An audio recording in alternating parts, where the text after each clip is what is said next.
नमस्कार दोस्तों, कैसे हैं आप सब लोग। उम्मीद करता हूं स्वस्थ होंगे, व्यस्त होंगे, जबरदस्त होंगे। तो साथियों, जैसा कि 10 मई 2024 को माननीय सुप्रीम कोर्ट में डीएलएड वर्सेस बीएड दो मामले लिस्टिंग हो रखे हैं सुनवाई के लिए। पहला Devesh Sharma versus union of India review petition, और दूसरा छत्तीसगढ़ से हरिशंकर वर्सेस छत्तीसगढ़ गवर्नमेंट। ये दो मामले 10 मई को सुने जाने के लिए लिस्टेड हुए हैं। सवाल यही, क्या बीएड की रिव्यू पिटीशन देवेश शर्मा वाली जो है वो एक्सेप्ट होगी ओपन कोर्ट में हियरिंग के लिए? क्या चैम्बर से उसको मंजूरी मिलेगी? ये कई प्रश्न हैं। दूसरी तरफ छत्तीसगढ़ से जो केस गया हुआ है हरिशंकर वर्सेस छत्तीसगढ़ गवर्नमेंट, तो उसमें भी देखना ये होगा क्या बीएड को राहत मिलेगी वहाँ। इन्हीं सभी बिंदुओं पर बात करेंगे। लेकिन बात शुरू करने से पहले सर्वप्रथम मैं मनीष कुमार आपका आपके अपने यूट्यूब चैनल गेट सॉल्यूशन में बहुत बहुत स्वागत करता हूं। साथ ही रिक्वेस्ट रहेगी साथियों, जो भी साथी चैनल पर पहली बार विजिट कर रहे हैं वो चैनल को सब्सक्राइब कर लें, बेल आइकन को दबा दें, ताकि आने वाले जो भी अपडेट्स होंगे इस संबंध में वो समय से आप लोगों तक पहुंचते रहेंगे। तो साथियों, देरी न करते हुए वीडियो शुरू करते हैं। पहले केस की हम बात करें, Devesh Sharma ji versus union of India वाले मामले की बात करें, जो रिव्यू पिटीशन फाइल किया गया था देवेश शर्मा जी के द्वारा, जिसमें 10 मई 2024 को सुनवाई के लिए लिस्टिंग वो केस लगा हुआ है। रिव्यू के बारे में बात कहूं तो रिव्यू केवल ये है कि जो माननीय सुप्रीम कोर्ट ने निर्णय अपना सुना चुके हैं, दे चुके हैं, उस निर्णय को उन्होंने रिव्यू करना है। यानी कि एक प्रेयर रिव्यू में की जाती है कि इसमें कुछ बिंदु छूट गए हैं या कुछ तथ्य छूट गए हैं या कुछ डॉक्यूमेंट्स छूट गए हैं जिन पर, या बिंदु या कोई भी इस तरह की चीज़ें छूट गई हैं जिस पर बात नहीं हो पाई है, जिनको कंसिडर नहीं किया गया है। तो माननीय सुप्रीम कोर्ट में ये कहा जाता है कि भाई आप प्रेयर की जाती है कि आप इसको दोबारा से एक बार रिव्यू के लिए आप इसको देख लें, और जो चीज़ें रह गई हैं, जो कंसीडर होने से रह गई हैं, उनको हम दोबारा से रखना चाहते हैं। अब देखना ये होगा कि माननीय सुप्रीम कोर्ट के चैम्बर से, यानी कि जो धुलिया जस्टिस धुलिया सर हैं, उनके चैम्बर से ये खारिज होगा या एक्सेप्ट होके ओपन कोर्ट में हियरिंग के लिए सस्टेन करेगा। तो ये अपने आप में बड़ा प्रश्न है, क्योंकि 8 अप्रैल 2024 को माननीय सुप्रीम कोर्ट धुलिया सर की बेंच ही इस केस के मामले में, जो 11 अगस्त 2024 को जो माननीय सुप्रीम कोर्ट ने बीएड के संदर्भ में जो फैसला दिया, उस पर वो 8 अप्रैल 2024 को अपना रिव्यू दे चुके हैं।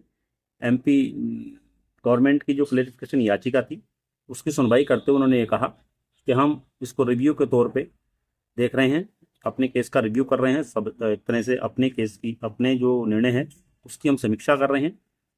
और उन्होंने उस दिन एक अहम महत्वपूर्ण निर्णय दिया, जिसमें उन्होंने 11 अगस्त 2023 से पहले नियुक्त हो चुके शिक्षकों को सेव करने की बात कही, और उसके साथ उन्होंने 2 कंडीशन भी रखी। तो उन कंडीशनों को लेकर पहले मैं एक वीडियो बना चुका हूं, उस पर चर्चा नहीं करेंगे।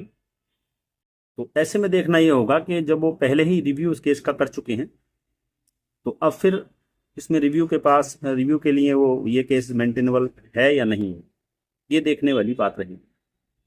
दूसरी तरफ बात करें हम छत्तीसगढ़ से, जो Harishankar versus government of Chhattisgarh case लगा हुआ है 10 मई 2024 को सुनवाई के लिए, उसमें देखने वाली बात ये होगी, क्योंकि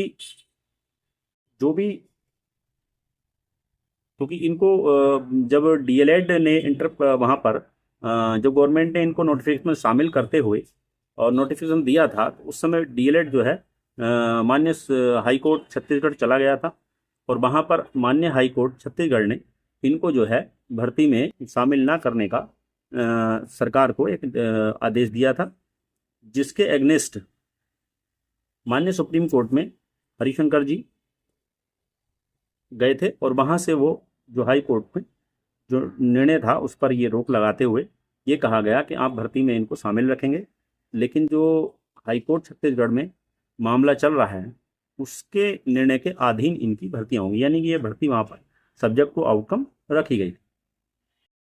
एक तो बात ये हुई।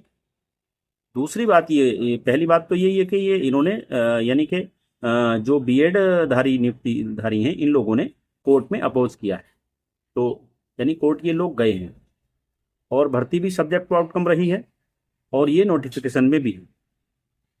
दूसरी बात ये है कि ये भर्ती 11 अगस्त 2023 के बाद नियुक्तियां हुई हैं।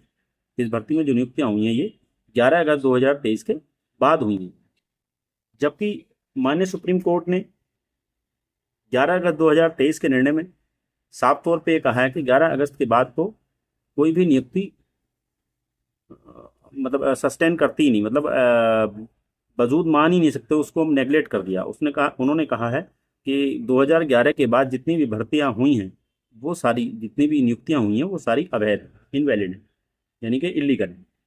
ऐसे में देखना ये होगा, और रिव्यू में भी उन्होंने यही कहा 11 अगस्त से पहले की भर्तियों में जो नियुक्त हो चुके हैं 11 अगस्त से पहले, उनको ही हम यहाँ पर सेव करने की बात कर रहे हैं। तो ये कुछ बिंदु हैं जिन पर छत्तीसगढ़ हाई कोर्ट में छत्तीसगढ़ जो बीएड के लोग गए हुए हैं, जो याचिका ये हरिशंकर जी वाली लगी हुई है 10 मई के लिए, देखना यही होगा कि कोर्ट में ये इनको राहत मिलती है या नहीं मिलती है, या कोर्ट का जो ऑर्डर है जो 2 अप्रैल 2024 को कोर्ट ने हाई कोर्ट छत्तीसगढ़ ने ऑर्डर दिया है, जिसमें उन्होंने कहा है कि बीएड वालों को आप भर्ती जो भी नियुक्त हो चुके हैं उनको आप हटाएं और उनके बाद जो पद बचते हैं उनको रीमेरिट करके आप डीएलएड को वहाँ पर नियुक्त करें। तो देखना ही होगा उस आदेश पर स्टे मिलता है या नहीं मिलता है, या बीएड को यहाँ से कोई राहत मिलती है या नहीं मिलती। तो साथियों देखते हैं क्या होता है 10 मई को। उम्मीद है जो भी होगा अच्छा हो, ऐसा हो जो किसी के हितों का उसमें हनन ना हो। तो साथियों इसी उम्मीद के साथ 10 मई की सुनवाई के बाद एक बार फिर आपके बीच उपस्थित होऊंगा। तो नमस्कार दोस्तों, धन्यवाद।